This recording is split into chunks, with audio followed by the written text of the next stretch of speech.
পূজনীয় সন্ন্যাসী বৃন্দ, সমবেত গুরুজন বৃন্দ, মাতৃমণ্ডলী ভাতৃবৃন্দ, সকল আজকের এই মাতৃ সম্মেলনে আমরা উপস্থিত হয়ে ভগবান শ্রীকৃষ্ণের 5252তম কীর্তন শ্রবণ এই করার অভিপ্রায়ে জেমসেন হল প্রাঙ্গণে আজকের এই মহতী অনুষ্ঠানে কেন্দ্রীয় কমিটির বিভিন্ন রাজনৈতিক নেতৃবৃন্দরা আসবেন।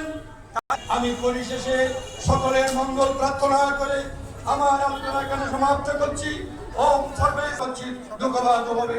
ওম শান্তি, ওম শান্তি, ওম শান্তি। ধন্যবাদ।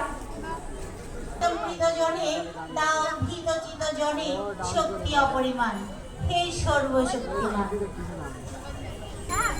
মহান অতিথি আজকের এই মাতৃ সম্মেলনের আর কে দাস মহোদয়কে